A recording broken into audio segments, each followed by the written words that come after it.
पाठ 10 लिंग जेंडर।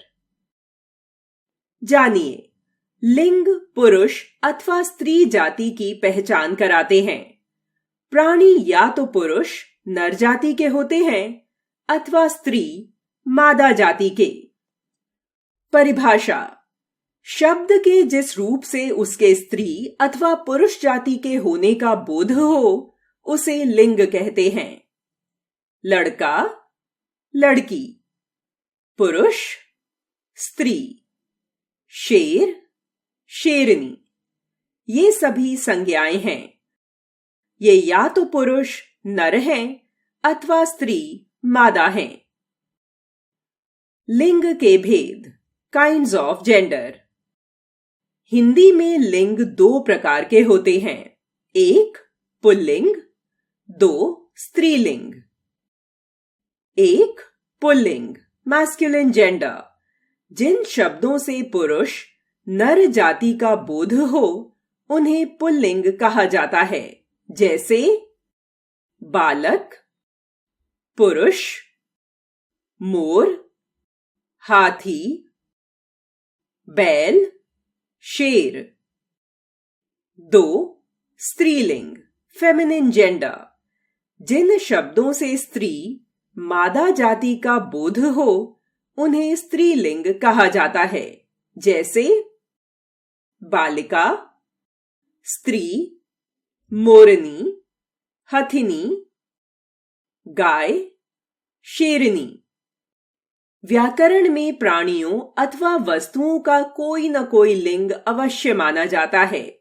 वे या तो पुल्लिंग होते हैं या स्त्रीलिंग। लिंग की पहचान, आइडेंटिफिकेशन ऑफ जेंडर। लिंग की पहचान का निर्णय प्रायः दो प्रकार से किया जाता है, एक शब्द के अर्थ से, दो शब्द के रूप से। एक, निम्नलिखित शब्दों को साधारणतया पुल्लिंग माना जाता है। एक, बड़ी और भारी वस्तुओं के नाम, बोरा, गट्ठर, पहाड़, नाला, पत्थर, रस्सा, हथौड़ा, वृक्ष आदि। दो, देशों के नाम, भारत, नेपाल, बांग्लादेश, चीन, अमेरिका, जापान, रूस, ब्रिटेन आदि।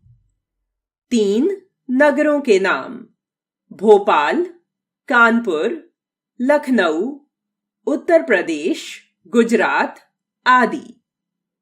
चार, वृक्षों के नाम, बरगद, पीपल, आम, अमरूद, नीम आदि।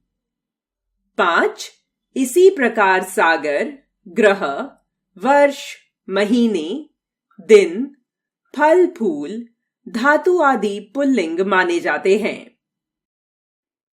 दो, निम्नलिखित शब्दों को साधारणतया स्त्रीलिंग माना जाता है। एक, छोटी वस्तुओं के नाम, हथौड़ी, कलम, पिन, सुई, पट्टी, चादर आदि। दो, पुस्तकों व लेखन सामग्री के नाम, तीन, भाषाओं, नदियों, झीलों तथा तिथियों के नाम। चार, समूहवाचक शब्दों के नाम, जैसे भीड़, सेना, कक्षा आदि। यहां कुछ प्राणीवाचक शब्दों के पुल्लिंग तथा स्त्रीलिंग रूप दिए गए हैं। इनका अभ्यास कीजिए।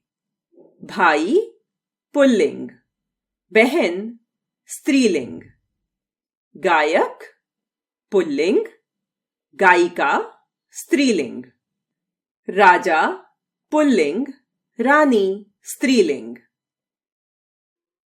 पुल्लिंग, स्त्रीलिंग, छात्र, छात्रा, पिता, माता, अध्यापक, अध्यापिका, शिक्षक, शिक्षिका, मालिक, मालकिन, ससुर, सास, ग्वाला, ग्वालिन, श्रीमान, श्रीमती, साधु, साध्वी, सुनार, सुनारिन, दर्जी, दर्जिन, महोदय, महोदया, शिष्य, शिष्या, भाग्यवान, भाग्यवती, धनवान, धनवती,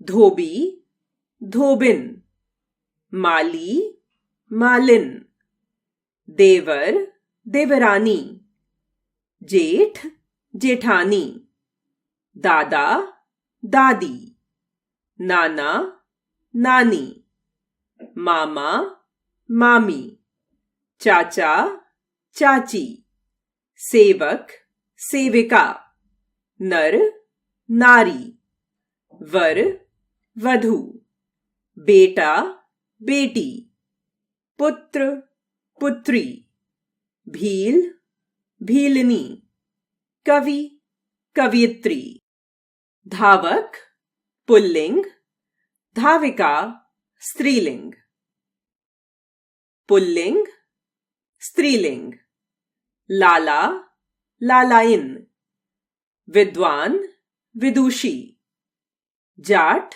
जाटनी, देव, देवी, नेता, नेत्री, वृद्ध, वृद्धा, पंडित, पंडिताइन, सम्राट, सम्राज्ञी।